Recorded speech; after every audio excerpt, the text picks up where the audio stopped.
I'm 75 now, and I can't remember anyone but the Queen being there as the golden gates of Windsor remain closed to the world.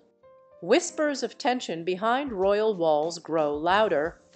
In an emotional turn of events, Queen Camilla was reportedly brought to tears after King Charles made a game-changing decision about Lady Louise Windsor, one that could reshape the young royals' future forever. Was this a calculated move for the monarchy's future, or a decision that risks reopening wounds in an already fragile family? The British royal family is undergoing a period of transition.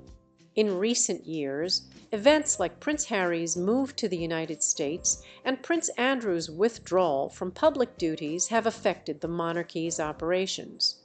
These changes mean fewer senior royals are available to carry out official tasks, putting a stronger focus on those who remain.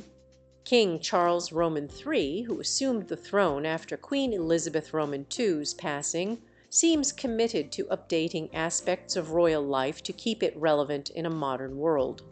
At the same time, he seeks to honor the traditions that have defined the crown for centuries. Amid this evolving landscape, younger royals have taken on greater roles. While public attention often focuses on Prince William, Catherine, Princess of Wales, and their 3 children, another royal, Lady Louise Windsor, has quietly stepped into the spotlight. Her increasing visibility began around Queen Elizabeth Roman II's funeral, where she stood alongside senior royals in a show of respect. Since then, she has attended major events like the Platinum Jubilee celebrations and the coronation of King Charles Roman III, capturing public attention with her calm demeanor. Some regard Lady Louise as a potential bridge between the monarchy's traditions and its need for modern relevance. Reports suggest that King Charles sees admirable qualities in his niece, such as her humility and dedication, which could help the royal family connect with younger generations.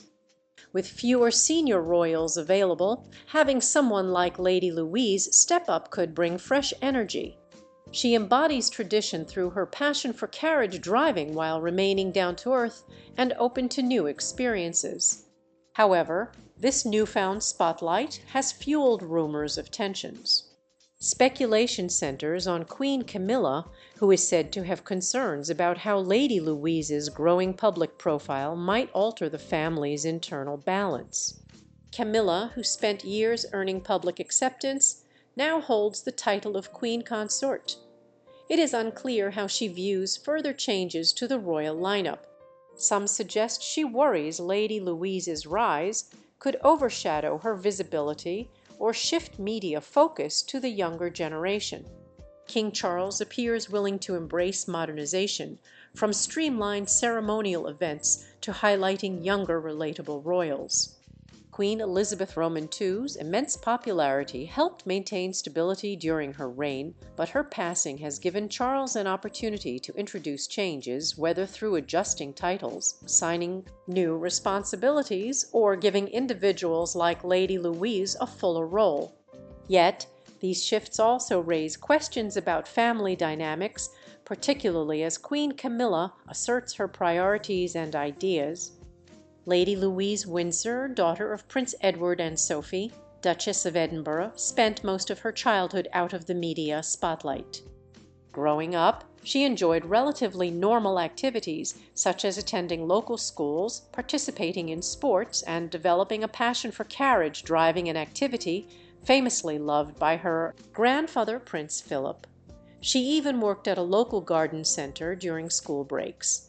Her parents hoped to shield her from intense royal scrutiny, allowing her to find her own path. This low-profile lifestyle changed after Queen Elizabeth Roman II's death. During the funeral, Lady Louise stood before a global audience with a calm and respectful demeanor. Observers praised her poise, noting her grace during one of the family's most challenging times. This increased visibility has led to speculation that King Charles Roman III may wish to include her in the ranks of working royals with more duties and engagements. Lady Louise's ability to balance tradition with modernity has drawn admiration. She is academically inclined, studying English at the University of St. Andrews, and has competed in carriage driving events, inheriting some of Prince Philip's ponies and carriages. These endeavors showcase a mix of royal heritage and contemporary pursuits. As discussions about her potential role continue, questions about titles and responsibilities arise. While some believe granting Lady Louise a princess title would formalize her contributions, others worry it might undermine her relatability. Queen Camilla's views on such matters remain unclear, but they add complexity to an already intricate dynamic. Behind the scenes, the British monarchy navigates tensions and evolving roles. Queen Camilla and Lady Louise represent contrasting styles, one rooted in tradition and the other blending modernity with modesty. How these differences are reconciled will shape the monarchy's future, as both women strive to find their place in King Charles's vision of a slimmed-down, modernized institution. King Charles's fondness for Lady Louise, shaped by her close bond with the late Queen Elizabeth Roman II, seems to be a driving force behind his support for her. Charles reportedly values Louise's calm demeanor and her willingness to embrace modern expectations, such as balancing public duty with the quieter realities of personal life. On the other hand, Queen Camilla, according to several accounts, has at times shown deep loyalty to her own children, Tom Parker Bowles and Laura Lopes. While it is natural for any parent to champion their children's well-being, such loyalties may appear more controversial in a royal context, where the broader family's needs must also take precedence. Against this backdrop, smaller rivalries can take shape if certain family members receive more visibility or attention. If it seems that Charles is especially attentive to Louise, others could feel sidelined or worry that their own roles might diminish. This subtle competition does not necessarily translate into overt hostility. It can be a matter of perception, where every gesture or public appearance is closely studied by palace insiders and the media. In some cases, this scrutiny can create rifts, especially under the intense focus directed toward senior royals.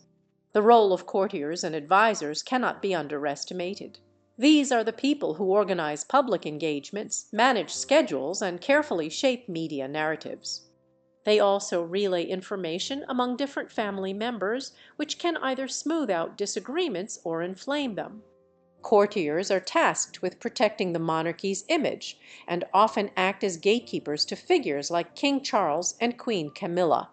How they present requests or concerns can influence how each royal perceives others. If Camilla's staff, for instance, feels protective of her interests, they might advise her against changes that favor Lady Louise or highlight potential downsides, thereby fueling anxiety. Media coverage further amplifies any conflicts. The press thrives on stories of tension within the royal household, and even a small sign of discord, such as Camilla appearing serious at an event or Louise being singled out for praise by King Charles, can spiral into sensational news. This dynamic reinforces existing worries, as royals may feel pressured to respond or correct unflattering portrayals. Given that Camilla has already experienced years of negative media attention before gaining wider acceptance, she may be especially sensitive to any shifts that invite gossip about her position. Changes in the monarchy's structure also heighten these dynamics. King Charles has made it clear that he favors a more modern and efficient model with fewer working royals. This policy places added importance on each member who remains in the public eye. Every role becomes more essential, and each person's share of official duties draws more notice. Lady Louise's potential involvement as an appealing and relatable figure might seem to challenge Camilla's longstanding efforts to solidify her status. If the monarchy's future depends on younger faces, older members who have worked hard to earn acceptance may feel uncertain about how quickly and fully the institution should adapt. In the end, the interplay of favoritism, advisors, and media coverage shapes the power dynamics that define daily life behind royal walls. These factors influence how quickly Lady Louise ascends to a more prominent role, and how Queen Camilla responds to that evolution. While the public sees only the polished side of the monarchy, the quiet struggle for influence and recognition continues to unfold behind the scenes, reminding us that even within a centuries-old institution, personal ambitions and relationships have the power to shape its course.